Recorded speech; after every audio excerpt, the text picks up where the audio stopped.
Conservative media done right.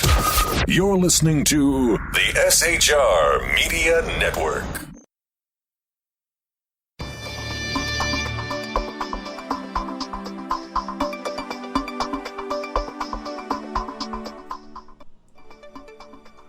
I'm Jason Miller. On tonight's Evan Miller Report, the Iran has accused the U.S. of killing two of its advisors. We have an update on that story on tonight's program. Also on tonight's program, we have the first results coming in on Nigeria's weekend elections, as well as the Conservatives take over half in the French elections. Also, here in America, the NSA headquarters is attacked. One person has been killed. We have more on that story.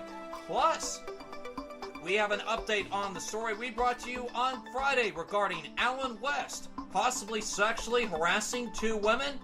We have an update on that story tonight. And Charles C. Johnson comes back to respond to Alan West's response back to the Evan Miller Report on this story. All those stories and more tonight on the Evan Miller Report, plus Corey Evan. Thank you, Jay. Testimony is closing up in Mr. Sarnaev's trial, and it's up top on my list. McDonald's is testing breakfast in breakfast all day, that is, in America's finest city. You stay greasy, San Diego. Today's lawsuits is a big-ticket event, so to speak. And I've got all the slop on this weekend's Kids' Choice Awards. All that and more is coming up on your conservative news source. The report starts now.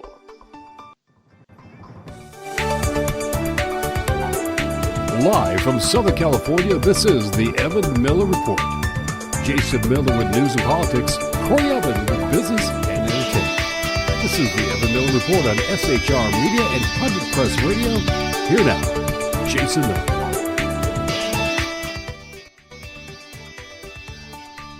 And a very good evening on this Monday, March the 30th, 2015.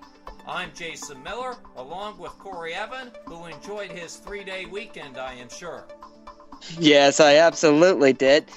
And I got a good weekender out of it. Hope you folks listened to it. And I hope that you guys contribute to this week's classifieds in this upcoming weekender, 3 Eastern, noon Pacific. If you spot a one ad that you think is quite funny, hit print screen Command Shift 4 or take a picture of it and send it to facebook.com/SHRweekender. Sounds like a plan, folks. You make sure to do that.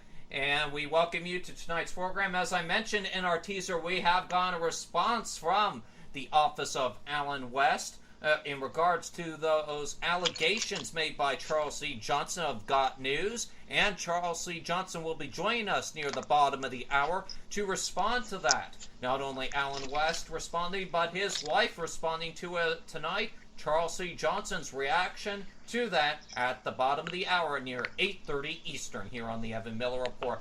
But first, ladies and gentlemen, we start off in the Middle East tonight, where Iran's Revolutionary Guard has accused the U.S. of a drone strike that killed 2 of its advisors near the Iraqi city of Tikrit, where a major offensive is underway against Daesh.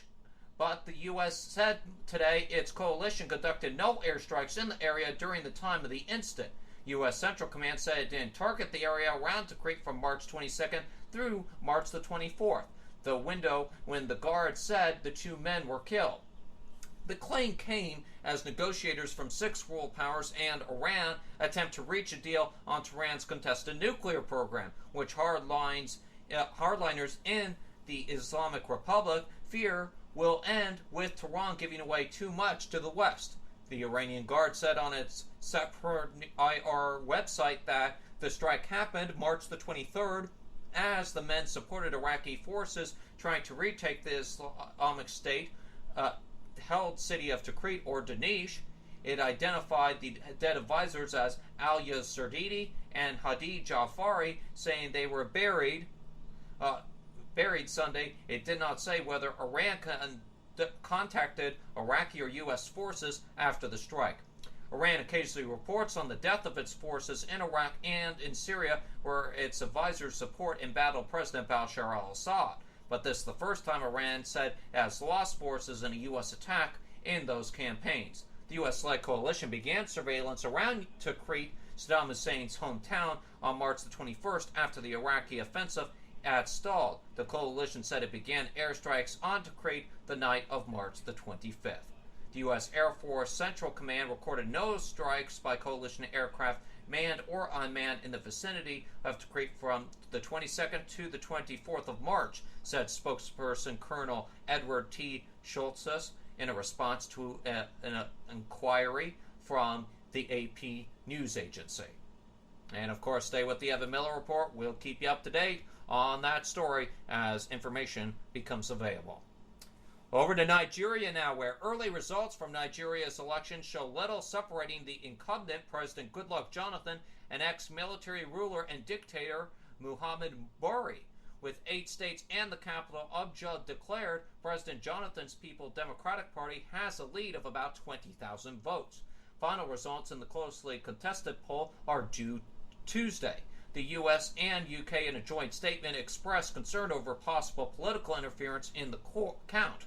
So far, we have seen no evidence of systematic manipulation of the process, said the joint statement from UK Foreign Secretary Philip Hammond and US Secretary of State and BS artist John Kerry. But there are no disturbing indications that the coalition process, where the votes are finally counted, may be subject to indifference, the statement continues. Nigeria's Election Commission dismissed these fears, with a spokesman telling the AFP news agency there is absolutely no basis to talk of meddling. Of the 9 regions announced, the PDP has taken 4, and General Buhari's All Progressive Congress has taken 5 so far. Police in the battleground River State have used targets against female opposition protesters who were attempting to lodge complaints with the election officials of alleged vote rigging. Voting spilled into Sunday due to technical difficulties with new electronic card readers in the region. President Jonathan was among those whose registration to vote was delayed by the technology, which was introduced to prevent voter fraud in the first place. The PDP, which had opposed the card readers, called it a huge national embarrassment. Election Commissioner Ajay Jaggi said only a fraction of the 150,000 card readers being used nationwide had failed. And speak of elections, France's opposition conservative UMP party has made big gains in local elections at the expense of the ruling socialist. The UMP, led by ex-President Nicolas Sarkozy, boosted the number of councils it controls from 40 to 67 in the vote.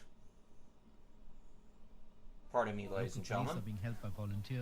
40 to 67 in the vote. President Francis Hollande, socialists and other leftists, won 34 councils, down from 61 previously. Marine Le Pen's far-right National Front won at least 60 seats, but failed to get control of any council. The elections are seen as a test of public opinion ahead of the 2017 presidential elections. Paris and Lyon, France's 2 biggest cities, did not take part in Sunday's election. Mr. Sarkozy has secured the UMP's leadership last November, said, "Never has our political family won so many councils." He told his supporters that voters have massively rejected the policies of Francis Hollande and his government. More than 90% of the results have been counted for the 4,108 council seats. Local councillors have responsibility for schools, roads, and social services in the area. The situation could worsen. Sanjay Majumdar, BBC News, Delhi. And ladies and gentlemen, I'm going to go ahead and send it over to Corey Evan, and he says he has an update on that German Wings flight, even though, as I discussed on the Exceptional Conservative show last week, the international media, Corey, still seems to think this guy was mentally ill, while I think he's an Islamic terrorist who got brainwashed. Yeah, well, unfortunately, this disagreement is going to go on and on, I have a feeling. Apparently, Germanwings co-pilot Andreas Lubitz was expecting a baby with his teacher girlfriend before the air crash, according to the UK Telegraph, that is, which killed him and 149 others, it has been claimed. Reports in the German press suggest that Lubitz's unnamed partner had become pregnant by him in recent months. Lubitz, who deliberately crashed the plane into the French Alps, was in therapy for suicidal tendencies before getting his pilot's license, according to Germany's state prosecutor to the Press Association. The 27-year-old was being treated by a psychotherapist, said Christoph Kumpe. Mr. Kumpe added, quote, he was being treated by a psychotherapist for what is documented as being suicidal tendencies at that time. He said there had also been several visits to doctors right up until the time of the crash, but these did not involve suicidal tendencies. The final minutes on board the doomed Germanwings flight have been revealed, apparently. The transcript from the black box voice recorder recovered from the crash site reveals the pilot screaming at Andreas Lubitz to open the cockpit door. Captain Patrick Sondheimer pleaded with Lubitz to unlock the cockpit door before taking an axe to it in desperate attempt to stop the plane crashing. Other elements of the crash include not just the killer co-pilot, who was the boy who grew up dreaming of flying and one day becoming a pilot, they say. And, of course, he went on to fulfill his ambition, but it now appears that it was at the cost of 149 innocent lives after he crashed into the side of the mountain in the French Alps. The circumstances leading up to the crash are now the subject of a police investigation. According to the Telegraph, the young Lubitz grew up in the small town of Magdeburg, 20 minutes drive from the German city of Koblenz. I'll place it on the map and I'll update you where that is. His father was a successful business executive and his mother a piano teacher, so no telltale signs of any terrorist tendencies, Jay, but I will try to keep an open mind and a well-oiled machine in front of me as soon as I get anything to report to you with it. More than 7 years after he was arrested for the murder of ex-girlfriend Amanda Knox's roommate, Rafael Solicito has finally cleared his name, according to People magazine. Now he tells people the nightmare is over, though he may never be the same. He is quoted as saying, "At times I realize that I do not yet feel a complete sense of freedom," he says. "I was trapped in this for so long that now I won't be able to switch back to how my life was before. Part of me will never be the same. Part of me is destroyed," unquote. On Friday, the Italian Supreme Court annulled the guilty sentencing of Solicito and the 2007 killing of British student Meredith Kircher. It was the end to a long legal battle. The two were imprisoned in Italy for 4 years before winning an appeal in 2011. The Supreme Court overturned that appeal and sent the case to retrial. Solicito and Knox were then found guilty again by a second appellate court before Friday's decision, which put a definitive end to the case. Last week's ruling came as a complete surprise to Solicito, who was at his parents' house when his lawyer broke the good news. Quote, "Our entire family has gathered, and there was a frenzy of happiness and shouts, screams of joy. At a certain point, I was so overwhelmed that I had a moment that I did not realize where I actually was," he says. "Out of all the possible outcomes of the case, this was just a far glimmer of hope. It was really the remotest of chances. We were preparing in the best-case scenario to go back for a retrial," unquote. That night, Knox called Solicito to congratulate him and wish him luck. Quote, "I am obviously very happy for Amanda since I knew from the start that she had nothing to do with it, and I believed in her innocence," he says. "But now it is time to move on. I no longer want this tragedy to tie us together. I no longer want to be known as Amanda Knox's former Italian boyfriend. I want to be known for something else than being connected by the prosecutors to a gruesome murder in which I had no connection." So what does the future hold for Solicito? He says he'd like to become a game developer, travel to Japan, and continue to spend time with his new girlfriend of more than a year, Greta. But adjusting to life as a free man will take time. And I'll keep an eye on that story and let you know how it plays out, if there are any developments. Martin Richard, an 8-year-old boy who once urged people in a school project to stop hurting each other, was literally blown up as he watched the 2013 Boston Marathon with his family, jurors heard Monday. This from CNN. Federal prosecutors rested their case with grisly testimony about how the bomb, Dzhokhar Tsarnaev, placed near the marathon's finish line, tore through the bodies of Martin Richard and Lindsay Liu. A second bomb placed by Tamerlan killed Crystal Campbell, a 29-year-old restaurant manager. Tamerlan was killed in a gun battle, of course, with police 3 days later. On Monday, Martin's shredded, blood-stained clothes were displayed in court. No part of the boy's 69-pound body, that is, was left untouched by the explosion, said Henry Nields, Boston's chief medical examiner. Niels performed the autopsy and concluded that Martin bled to death after suffering blast injuries to his torso and extremities. Several jurors cried openly in court, and the boy's parents sat silently in the audience. Bill Richard lowered his head and held his wife Denise close during the graphic testimony and gruesome photographs. In his own testimony, Bill Richard used the words to describe what he saw when he rushed to his son's side after the bomb went off. The boy's father found so hard to describe. The bomb severed Martin's spinal cord and abdominal aorta, severed and exposed his lower intestines, ruptured his stomach, nicked or tore his liver, left kidney and adrenaline gland, nearly tore off his left arm at the forearm, snapped a bone in his right leg, fractured and exposed his ribs, and bruised a lung. Quite a lengthy list.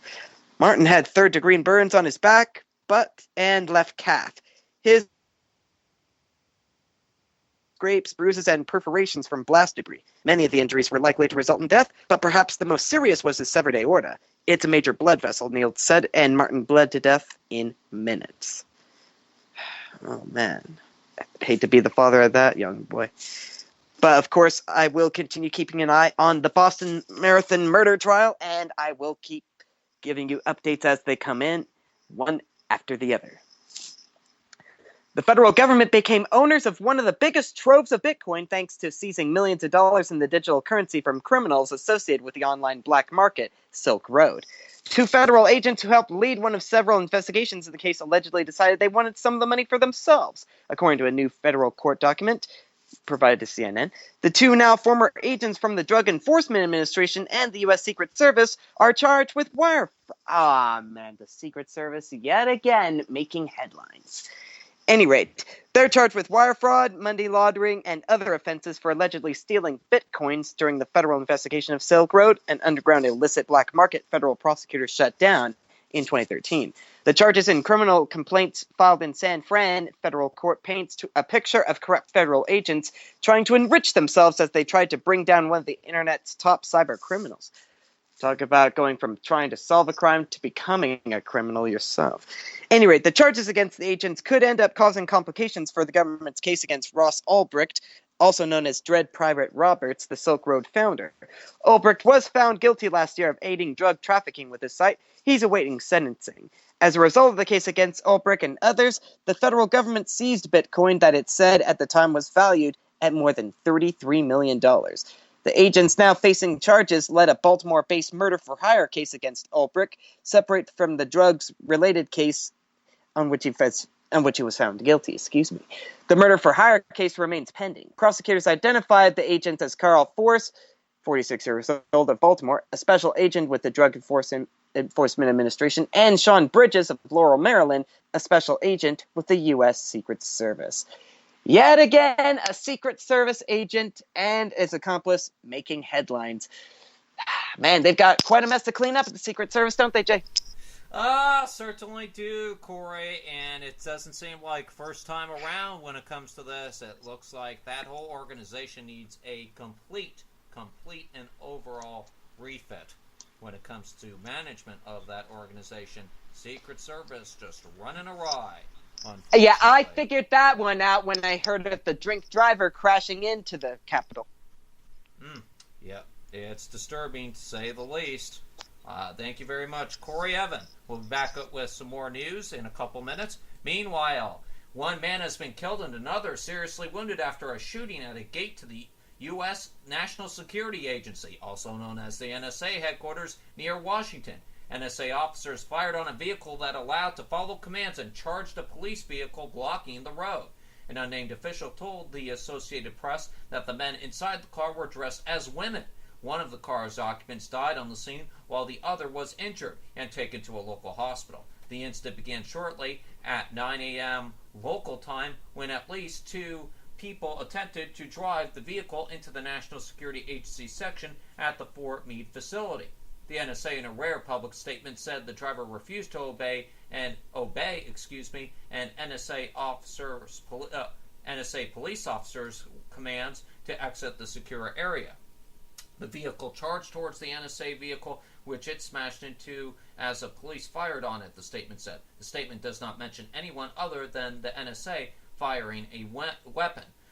Helicopter footage of the scene recorded shortly after the incident showed two cars, one a police vehicle and the other a black vehicle with no insignia, with extensive damage in a junction that had been roped off near the security gates leading to the NSA. The cars appeared to have collided and debris were strewn across the intersection. A white cloth appeared to cover something beside the black vehicle. The FBI had taken the lead on the investigation. The FBI Baltimore spokeswoman Amy Thorson has told the BBC, quote, "We do not believe it is related to terrorism." President Obama was briefed on the incident according to White House officials. The large Fort Meade campus, located about 30 minutes outside Washington, is home to about 40,000 military and civilian personnel, plus many members of the employees' families. The facility houses the U.S. Cyber Command, the U.S. Defense Information School, and other agencies in addition to the NSA. The NSA is a clandestine intelligence agency charged with collecting and analyzing electronic signals for U.S. intelligence and counterintelligence purposes. The agency rose to prominence after Edward Snowden leaked thousands of agency documents back in 2013. All right, it's back to Corey Evan. He has more on a supposed...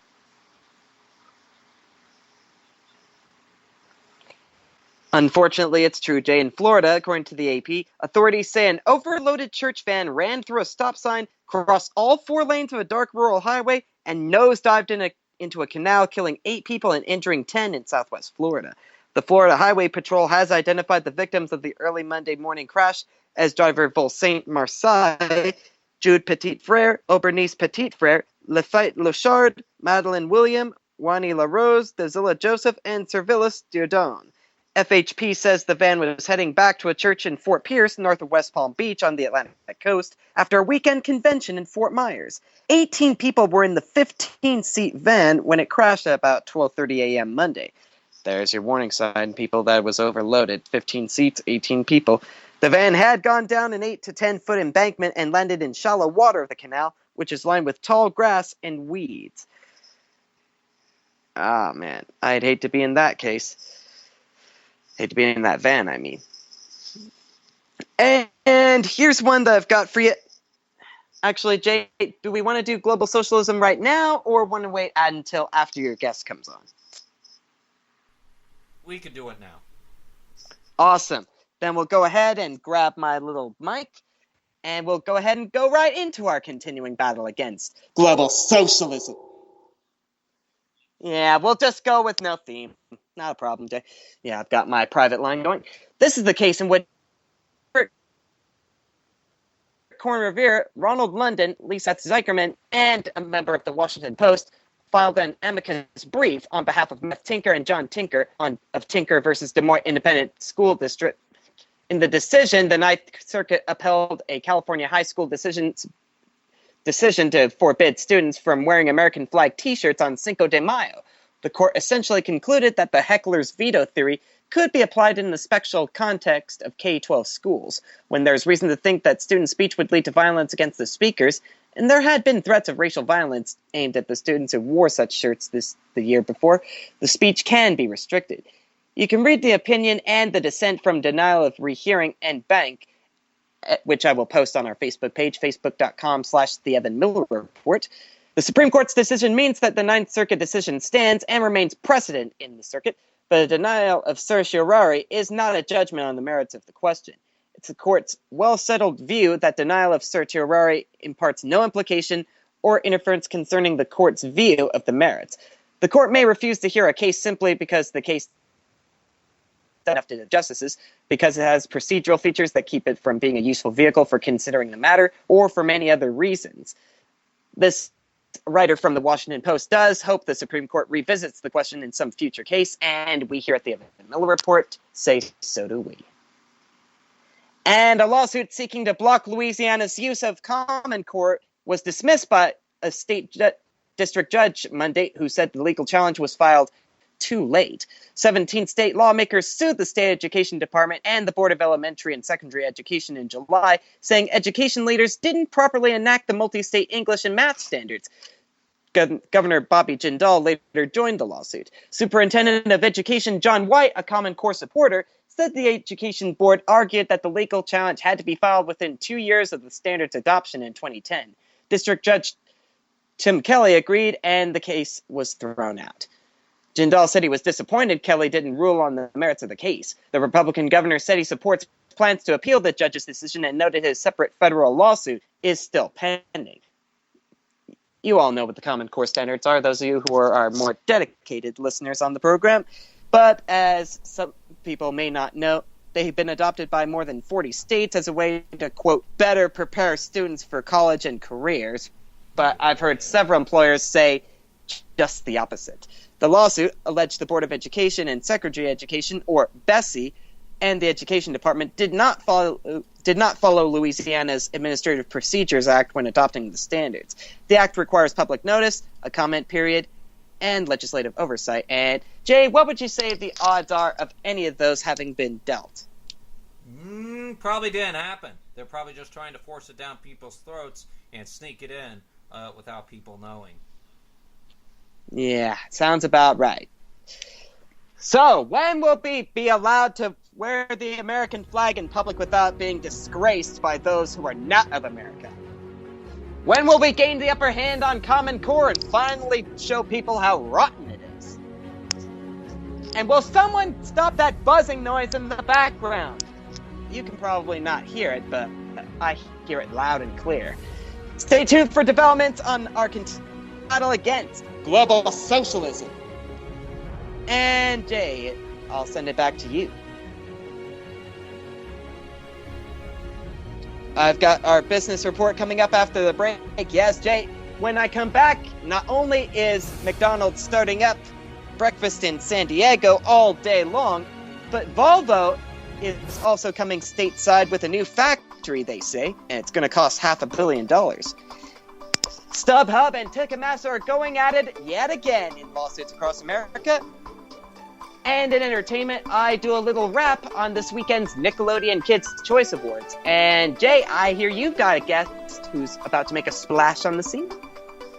Yes, Corey. Charles C. Johnson will be back with us in response to Alan West responding to the Evan Miller report on the allegations that Alan West sexually harassed 2 women. Charles will be back with us in about 5 minutes' time. All those stories and more when we get back here on the Evan Miller Report, your conservative news source. We'll be right back. Conservative media done right. You're listening to the SHR Media Network. Is radio. News. News. Radio.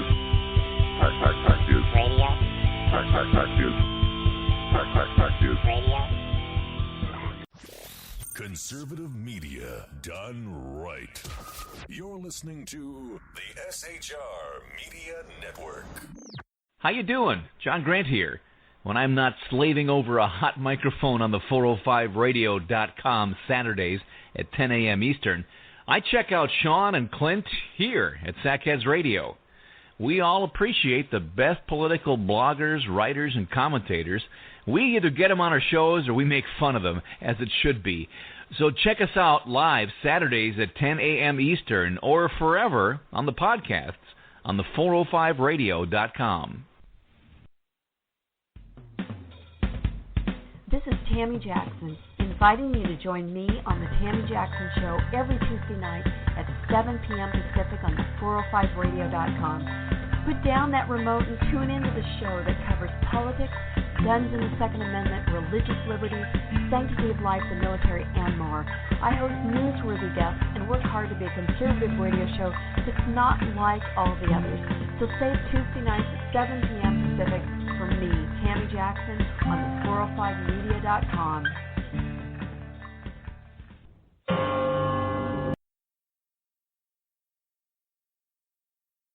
What's up, everyone? Corey Evan here from the SHR Weekender. I describe the Weekender as a news magazine. You might describe it as business in the front, party in the back. I bring you the big stories of the week, the ones that matter, and help you make sense of them. But I also bring you lots of fun stories, too. That's because I know you've got weekend plans. Besides, I love doing features. I read the classifieds. I take public figures for a spin. And who else do you know who reads a game show news minute? Thought so. That's what I bring you every Saturday at 3 Eastern, noon Pacific on shrmedia.com. I'll see you on the Weekender.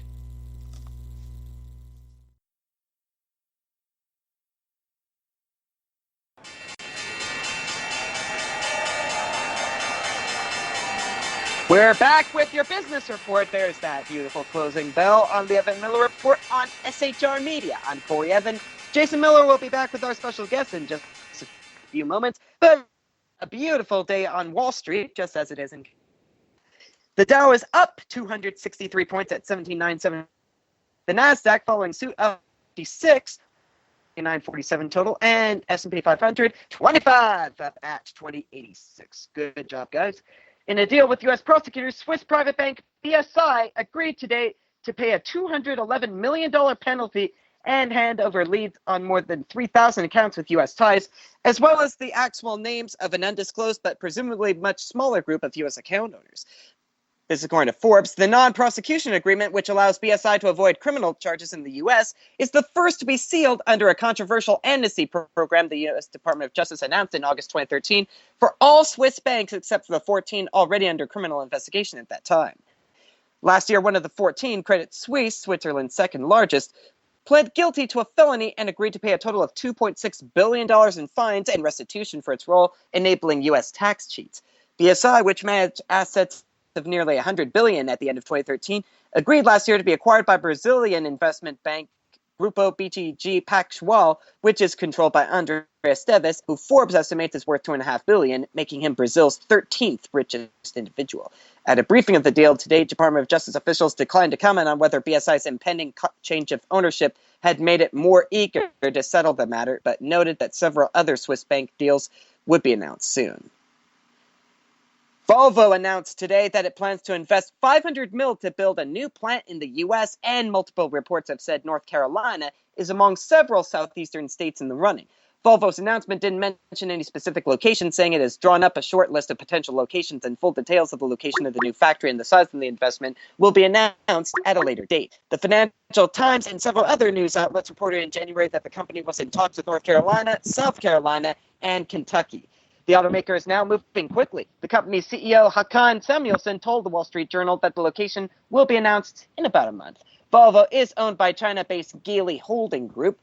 Unfortunate that China has bought it out from American control, but hopefully the U.S. investment will bring some good, not just the jobs. And according to UT San Diego, walk into a San Diego McDonald's in April at 10:31 a.m. Monday, or Wednesday it is, because April 1st is Wednesday, order an Egg McMuffin and brace yourself. The answer will not be, we stopped serving breakfast at 10:30, and that's only for you, San Diego. On Monday, McDonald's announced that it would experiment by serving breakfast all day at some of its San Diego locations. The move comes after several years of frustration and jokes, see Adam Sandler's rant in the 1999 movie Big Daddy, about not being able to order Egg McMuffins or hotcakes around the clock. The test, slated to begin next month, will keep hash browns, Egg McMuffins, and other sandwiches on the menu beyond the standard breakfast hours, according to Lisa McComb, a spokeswoman for the Oak Brook, Illinois-based company. The world's largest restaurant chain said the test will include a partial menu and feature some of the McDonald's breakfast sandwiches and hash browns. The company didn't say which sandwiches would make the cut. But, of course, McDonald's say that to do it at all their locations is right now not entirely possible because of the fact that they don't have the capacity for it. At least that's what they say. But we know that their competition, Jack in the Box, San Diego-based, is serving breakfast all day. So it's about time they got with the program, eh? That's right, Corey. Glad they're finally joining in with the regular crowd who thinks breakfast is an all. Not that they'll get you in there at all, will they? No, they won't, but nice try, McDonald's. I'm still sticking with my Denny's in the morning if I do go out to eat. Thank you very much, Corey. Corey Evan with the business news.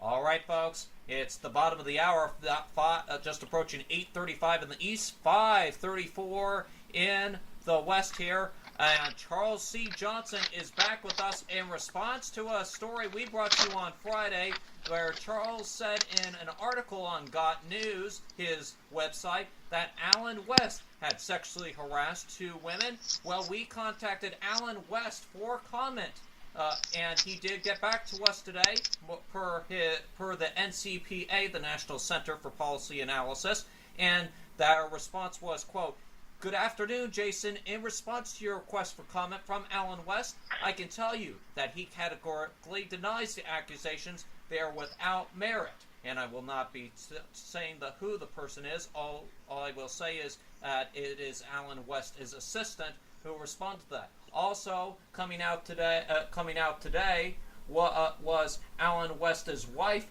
in responding to these allegations, saying, quote, today, "Another thing that happened to me today was that I received notification from many of you," she's speaking to her social media followers, "that there was an ugly accusation out on an obscure website regarding an allegation that Alan West sexually harassed 2 women.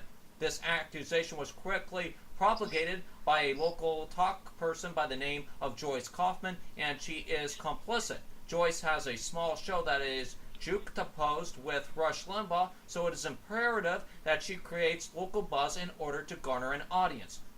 She is approximately 20 years older than my husband and myself when we were in preschool, and a great-grandmother many, many times over. Over the past 6 years, my husband, myself, and our child have been targeted by this woman for reasons only known to her, but that have been primarily centered around a job that she felt she should have gotten as chief of staff in the year 2009. Not getting the job and the ability to race through the corridors in the Capitol and possibly the White House. Creating mayhem provided to be a bitter pill for this perpetually miserable talk show, Mayhaven.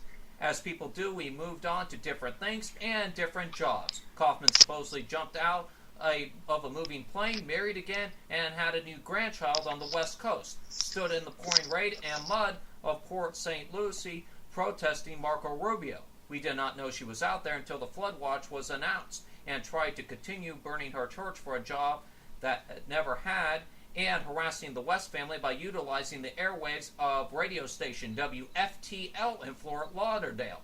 The amazing thing is, she has managed to confuse the conservative members of the electorate, promote the destruction of the Republican Party in South Florida, and ensure the election of liberals, all while speaking up for the Tea Party. Smile, all non-essential. We moved back to Fort Lauderdale, bought a new place in Texas, near to Alan's new position, and forged new careers while taking care of our family, making new friends, and doing charity work, and making sure that our children got a good start in life. In addition to our regular children, we have managed to support an IDF soldier through college, as well as 2 Chinese exchange students. We have support conservative causes and conservative candidates, and help them get elected. That is what we do. We move on, we do better, and aim higher. So now the question, Angela, did it happen? No, what did happen was simply this. My daughter said that she is tired of Joyce targeting our family, making statements, horning in our lies. Both girls have had to endure this human since they were in the 5th and 8th grades. They were now seniors in college and high school. We have lived under the specter of humiliation by this, quote, on-air personality that is obsessed with, in her words, ruining and willing to use the airwaves of a radio station to do so.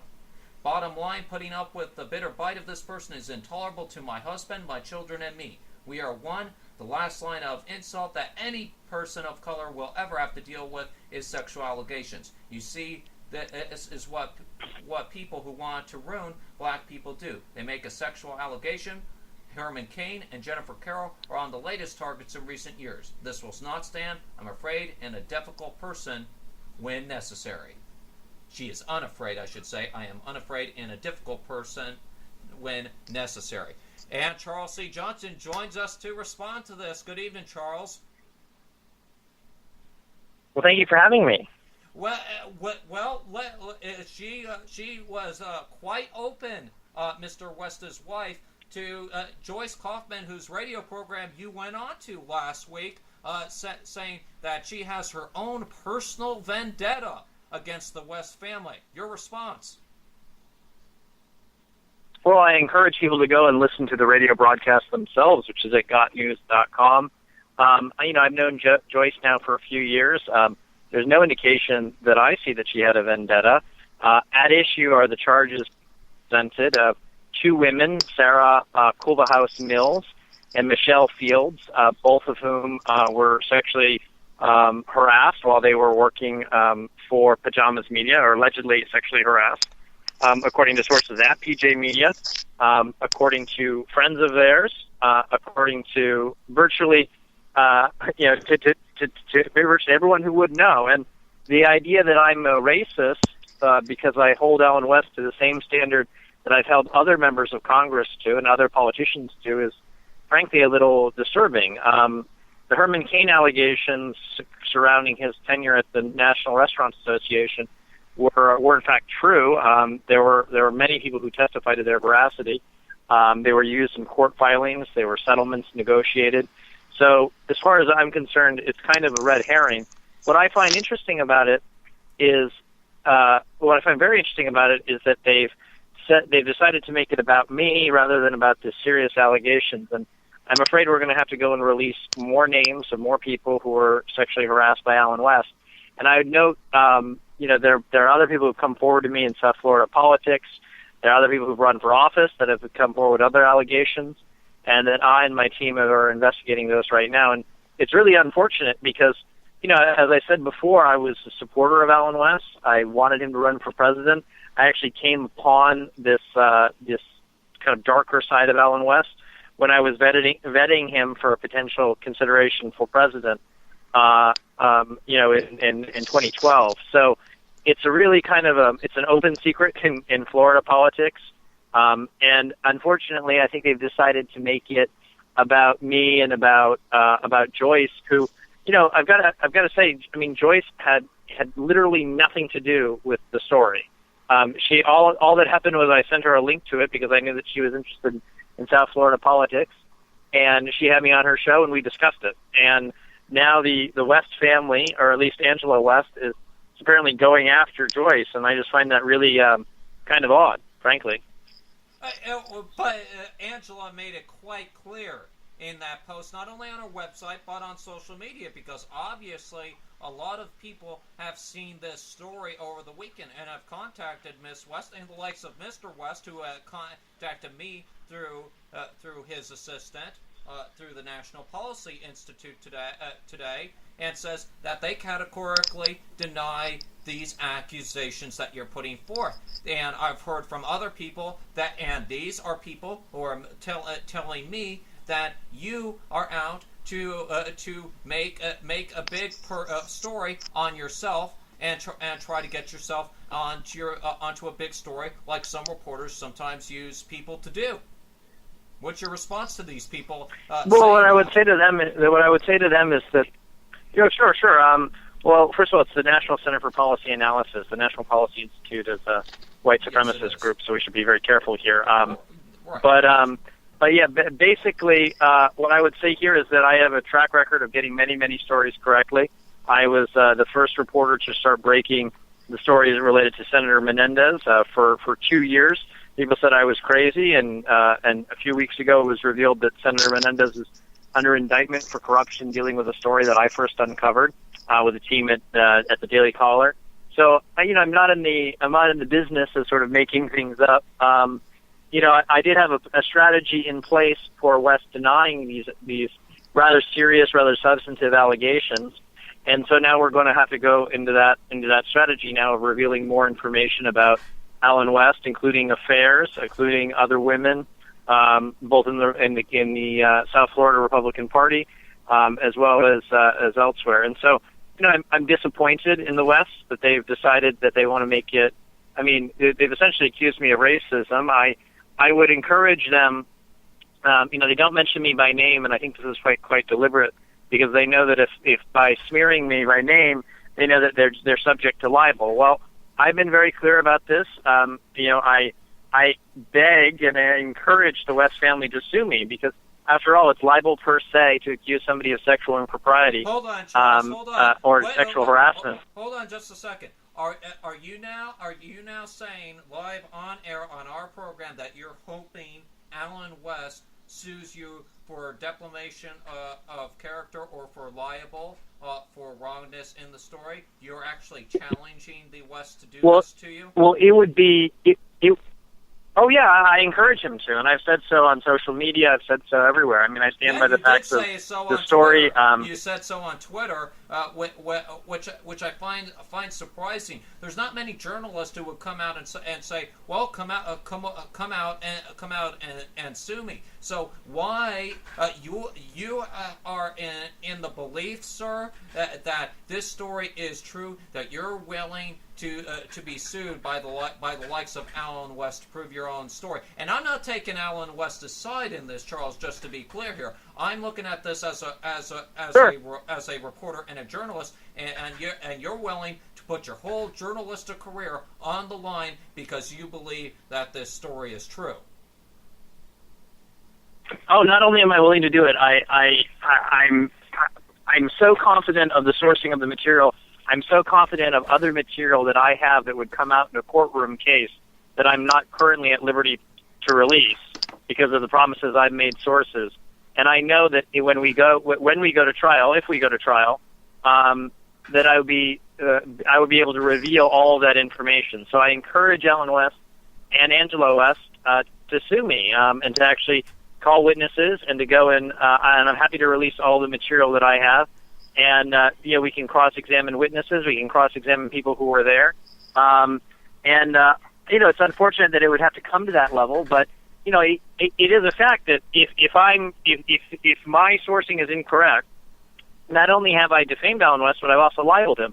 And, allegations of sexual infidelity are libel per se. I mean, it goes directly to that standard. And so I encourage him to kind of come forward and really kind of put his money where his mouth is, and I'll meet him in court if we have to go that route. Of course, I don't think it will end up going that direction. I think more likely what will happen is I'll be releasing more names and more women will come forward as time goes on. So I don't think it will go to that standard. Well, why don't you tell us who this What's next that? woman is here, Charles? Because you know what, you say you're going to release. Well, I've already told. Yeah, no, I've already told the woman that I'm going to be releasing it either Tuesday or Wednesday of this week, and so I don't want to go back on my word. And you called me earlier when I was at the car dealership, so I wasn't quite in a position to go and call her and check. But the next woman that will come out will be an older woman. She'll be somebody who West dealt with, who was a volunteer with West's campaign, and that's about all I can say at this stage right now. So this had to do with one of his political campaigns, then I assume, over in the state of Florida. Correct, and I would note for the record that virtually that all of the women that I've spoken to, who accuse Allen West of sexual impropriety, are all political fans of his. I mean, none of us here are liberals. None of us are registered Democrats, as far as I know. And it's unfortunate that this kind of response to these rather substantive allegations is to go after and kill and shoot the messengers in the form of Joyce Kaufman and myself. I mean, literally all Joyce Kaufman did was have me on her radio program and discuss it and discuss what she knew from her time being with Allen West as an advisor and a volunteer for him. And as for the rest of the stuff about her protesting Marco Rubio, she protested Marco Rubio's position on amnesty, and Marco Rubio has been sort of all over that issue over the years, as far as I know. And I think it's important to hold all politicians, irrespective of party or no party, to the same sort of moral standard.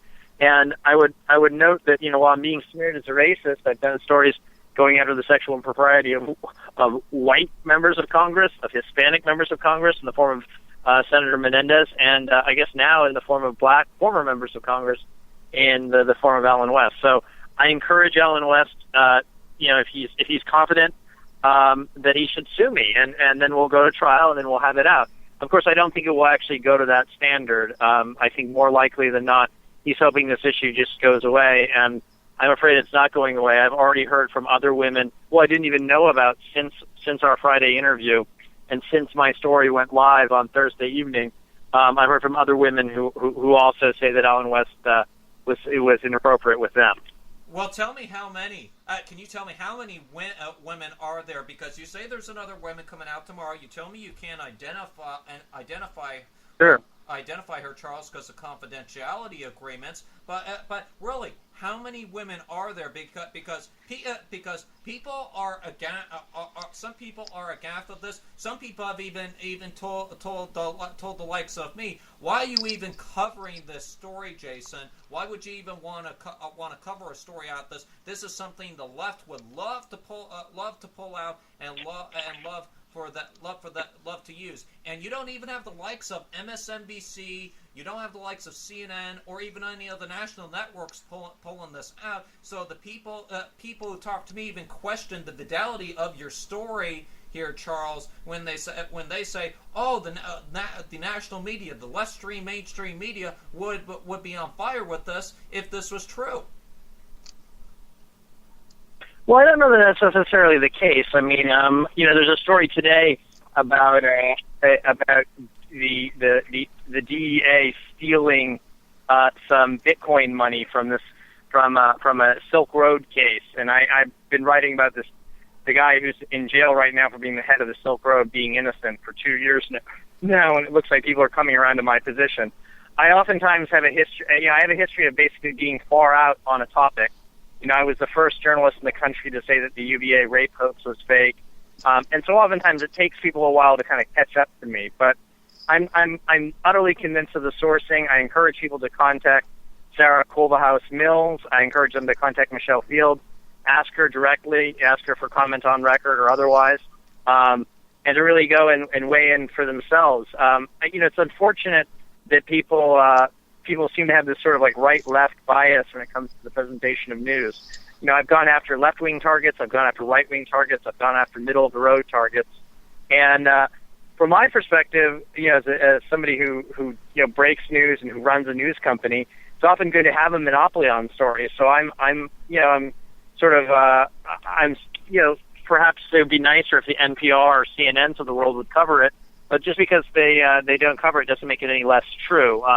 I'm sure that conservatives would be the first to tell you that the New York Times, for instance, doesn't print all the news that's fit to print. It leaves out quite a bit. Well, you mentioned that people can contact Mrs. Mills, or they can contact Michelle Fields, the Fox News correspondent who works for Fox News, and I did just that. I tried contacting Fox News because I do have their telephone number, which I will not provide on air, but I will say that I did contact them. No one's contacted me back over the weekend. I would imagine that Fox News would be doing quite the story on this if one of their employees, who they employ, Michelle Fields, said this was true, and I have not yet heard a response back from Fox. Well, News. remember they also employ. Go ahead. No. It's a fair question. I mean, Michelle Fields and Alan West are both Fox News contributors, so I imagine it would be kind of awkward in the office. And it also raises serious questions because the allegations that I've pointed to address Alan West's his career prior to being a Fox News contributor. So it does raise a serious question about whether or not Fox News did their due diligence. I've already addressed in the piece, the NCPA piece, the piece I did previously on Thursday. I've already addressed that NCPA has gotten in trouble in the past for having a man, John Goodman, who got in trouble for sexual impropriety, who was their founder, who'd been there for 31 years. And I'm sure it's quite embarrassing that they didn't do their due diligence on Alan West, before. But yet here's where we are. And I would point out to people that Alan West was fired from his job very unceremoniously, very quickly at Pajamas Media. And that occurred, effectively only a few months after he got the initial job. There was a BuzzFeed article about it. It was sort of, it got some attention at the time. But it's certainly something that I think people have a right to ask why the media hasn't picked up on this story. And I know other journalists are watching it. I know other ones are interested in it. And they want to see if I've got news and if I have more to show. And I assure you we do. So we're going to have at it. All right, Charles. Well, you know what? Here's what I want to do. I want to have you back on the program tomorrow because really there is a lot of people out here, including the West, who I've mentioned in the beginning, beginning that they say that you're absolutely wrong. And just to reiterate for people who are joining us, Alan West did contact us and said, quote, in response to your request for comment from Alan West, I can tell you that he categorically denies the accusations. They're without merit. So when Alan West is coming out to say that, who are they more likely to believe? Charles, and I hate them, and I'm not trying to be biased here, but when he comes out and says to my own program, and what a response to them contacting him for comment and invited the West to come on this program, which honestly, when I got the email was 20 minutes before showtime tonight. And so I did try contacting them and inviting Mr. West to come on the air to defend himself tonight. And I'm going to give Mr. West the benefit of the doubt and give him 24 hours. And as some people say, give him due process and allow him to get time to call into my program and to be able to defend himself with these allegations. But when you got the likes of Angela West, no, I encourage him. I go ahead. No, I would just say very, very candidly, I encourage him to come forward and to tell the truth about this. I mean, this case kind of reminds me of the Lance Armstrong case, in which there was a journalist who broke that he had been doping for years, and Lance Armstrong called him a liar and a fraud and so on and so forth, and it turns out that journalist was correct. It is a similar kind of situation. Look, I have no ill will against the West. I wish them every success. To the extent that Alan West has a problem with women, I hope he gets it addressed. But I politically, I'm a supporter of his. But unfortunately, there's this darker side to him which I've revealed, and I intend to continue sticking with the story as time goes on.